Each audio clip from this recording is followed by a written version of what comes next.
Pernah nggak sih kamu begadang semalaman buat belajar, hafalin rumus, baca catatan, tapi besoknya semua terasa menguap begitu saja? Tapi anehnya, kenangan saat kamu dipermalukan di depan kelas, atau saat kamu mengalami momen pahit lainnya, masih teringat sangat jelas, bahkan bertahun-tahun kemudian. Kenapa otak kita seperti pilih-pilih dalam menyimpan memori? Kenapa pelajaran yang sudah susah payah dihafal cepat terlupakan, sementara trauma atau pengalaman memalukan justru betah bertahan di kepala? Untuk memahami misteri ini, mari kita telusuri dulu cara otak memproses memori. Secara garis besar, otak punya dua jenis utama memori: memori eksplisit dan memori emosional.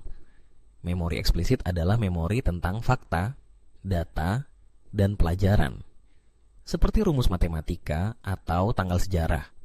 Sedangkan memori emosional adalah memori yang berkaitan dengan perasaan dan pengalaman pribadi, seperti rasa malu, bahagia, atau takut.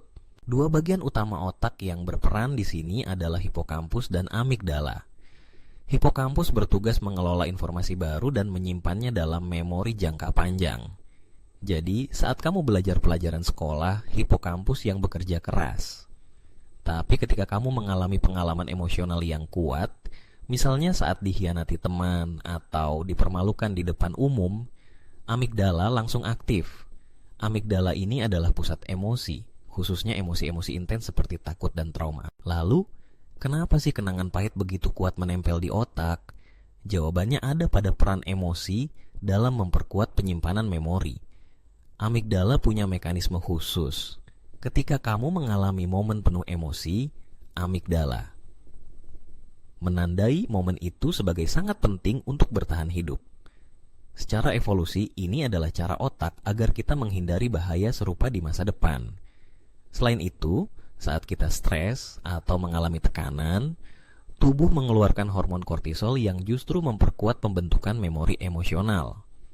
Sayangnya hormon stres ini juga bisa mengganggu fokus belajar dan membuat informasi yang netral atau tidak emosional jadi lebih sulit diingat.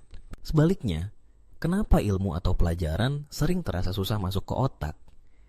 Salah satu alasannya adalah karena proses belajar sering dilakukan dalam kondisi lelah, terpaksa, atau tanpa keterlibatan emosi.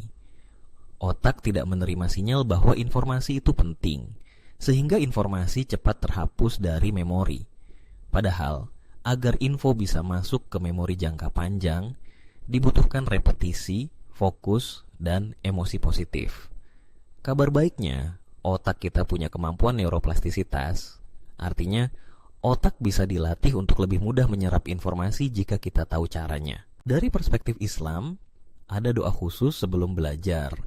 Allahumma inni as'aluka ilman nafi'an, yang artinya, ya Allah, berikan aku ilmu yang bermanfaat. Dalam Islam, ilmu yang bermanfaat adalah ilmu yang tidak hanya masuk ke otak, tapi juga mengakar dalam hati dan perilaku. Niat yang benar dan kondisi hati saat mencari ilmu sangat ditekankan, sehingga proses belajar menjadi lebih bermakna dan mudah diingat. Lalu, apa solusi nyata agar ilmu lebih mudah masuk dan kenangan pahit tidak terus menghantui?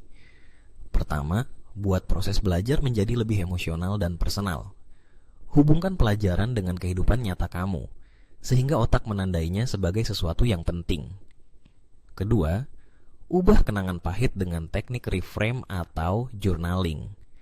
Neuroscience menyebut proses ini sebagai reconsolidation, di mana memori bisa diubah secara bertahap.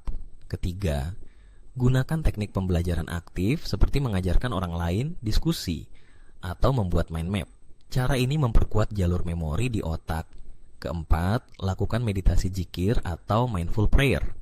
Cara ini menenangkan amigdala dan meningkatkan fokus hipokampus, sehingga proses belajar jadi lebih efektif. Jadi, kenapa ilmu susah masuk tapi kenangan pahit nempel? Karena emosi adalah kuncinya. Otak menyimpan informasi yang penuh makna dan perasaan. Tapi, kabar baiknya, otak bisa dilatih. Bahkan kenangan buruk bisa diproses ulang, asal kita tahu caranya. Pernah mengalami hal yang sama? Bagikan ceritamu